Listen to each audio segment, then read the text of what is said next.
Mainit na balita. Sino ba namang gustong umabsent dito? That's why I want to be online. So it's okay, Mr. President. Kahit na mabulok yung paa dito, no problem. Para sa bayan. Palaging hindi pagsipot ni Senator Bong Revilla sa mga Senate sessions. Sinita ni Senate President Nagkagirian. Senator Revilla pumalag. Sa pagsisimula ng Senate plenary session nitong May 13 ay nagkaroon ng isang mainit na girian sa pagitan ng mga senador.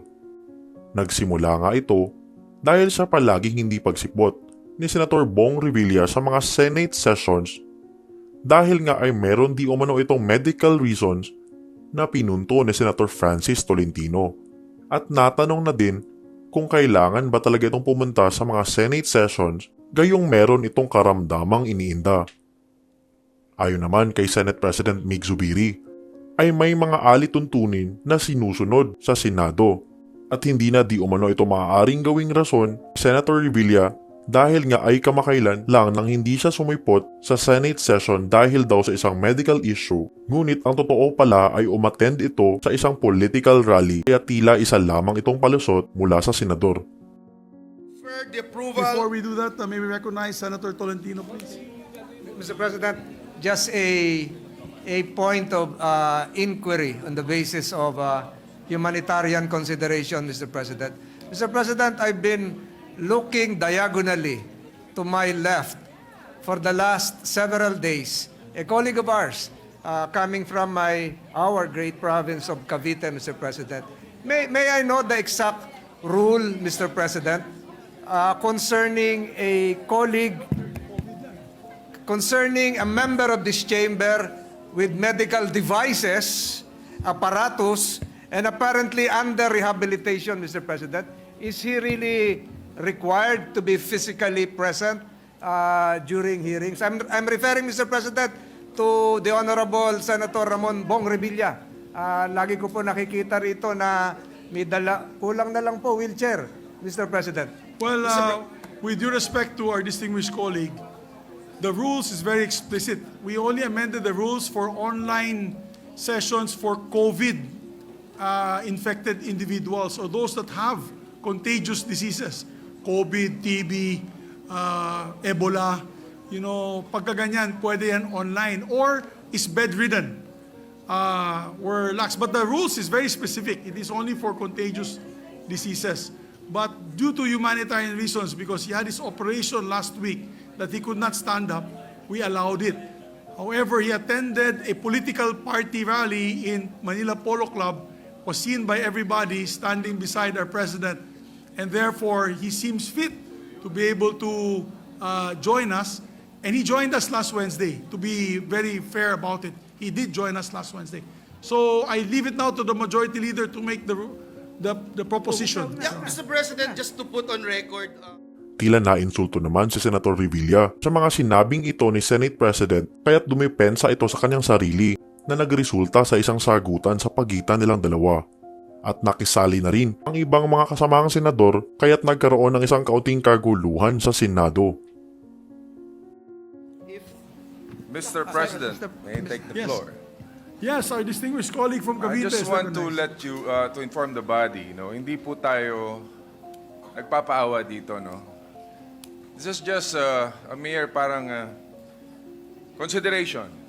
I don't mind for humanitarian reason. I mean, I don't mind. Ako so far, in the past two Congress, perfect attendance ang inyong lingkod. Never been late, never been absent. Sino ba namang gustong umabsent dito? That's why I want to be online. During our last session, I attended. I tried. Pero namaga yung paa Alam ni majority. So it's okay, Mr. President. Kahit na mabulok yung paa dito, no problem. Para sa bayan. Yeah, just a reminder, Your Honor, I've had a perfect attendance since 1998. I have not been absent from session since 1998. For the record, I must have the longest record of appearance in the legislature. Well, times I'm sick, times I don't feel good, times I'm also bugbog sa trabaho, but I try to make it a point to be here to show our commitment. But the rules is very clear, and I leave it back to our chairman of the Committee on Rules to make the motion or the manifestation so that we are clear with the rules. Thank you. Mr. President, may I reiterate what you mentioned about our rules? It's very clear on Rule 14, Senate Session, Section 41. Letter B, Mr. President, convene and hold session through teleconference, video conference, and other reliable forms of remote or electronic means using appropriate information and communications technology systems due to force majeure or the occurrence of a national emergency as determined by the majority of all the members of the Senate, which may prevent the convening of the Senate or the physical presence of its members in the session hall. If you recall, Mr. President, I think last week, Mr. President, there was no objection coming from our colleagues of the Senate when we made that